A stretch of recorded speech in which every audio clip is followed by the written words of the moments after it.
Historical Views of African American Slavery by Early Latter-day Saints, and this is by Robinson Bracken.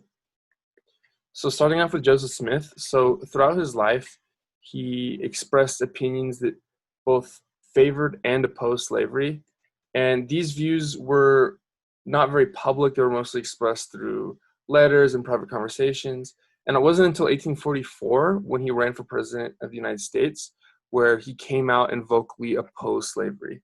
And as a presidential candidate, he supported the immediate abolition of slavery through purchasing and liberating slaves with money earned from the sale of public land. So it was kind of a free market approach to ending slavery.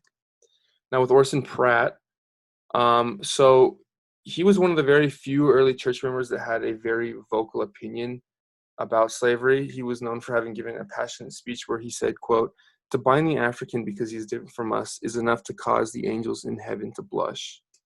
And so this is a very strong statement that wasn't very common for the people of his time that were in the church.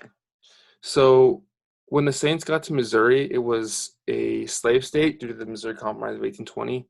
And coming from the North, a lot of the Missouri locals felt like the Saints held an abolitionist sentiment that many of the locals did not like. And most of the incoming members of the church, they generally opposed movements that were actively seeking a rapid abolishment of slavery, but they opposed slavery as a whole. And Orson Hyde, he made it clear to the Saints that were going into Missouri that they shouldn't quarrel with slavery, that they should avoid any conflict with the locals, that they wouldn't interfere with anyone that owned such property. So moving west, about 100 African-American slaves were brought by Latter-day Saint pioneers to the Utah Territory, and 26 were brought to San Bernardino County, California. And most of these slaves were owned by converts from Missouri that had already owned the slaves before the time of their conversion. They were, however, allowed to keep their slaves, and that was granted by church leaders. So Brigham Young, he taught that the black skin of African descendants was the mark of Cain, and that this was passed down to the posterity of African Americans, and that their skin was the mark of Cain. And he taught that their forced servitude was a divine punishment for the actions of their forefathers.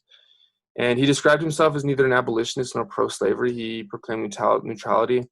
He felt like having a civil war was unnecessary, that it was kind of destructive, waste of time. And he did, in his personal opinion, doubt the Republican Party would succeed at successfully abolishing slavery by the means of a civil war. So Utah was allowed to choose whether they would be a slave or a free state. And so as governor of Utah, the Utah Territory, Brigham Young, he asked for the legal sanction of slavery. And he made it clear that he would allow for a continued enslavement of those individuals that were already brought from the East. But he supported a prohibition of the enslavement of the descendants of those slaves that were brought over. And he also demanded a humane treatment of the slaves and that they'd be granted an education. And the Utah Legislative Assembly ultimately granted him this wish. And so it's not very clear if he was pro-slavery or if he was just trying to make a compromise, because he did not support the continuement of the slaves through the posterity of the slaves that were already coming over.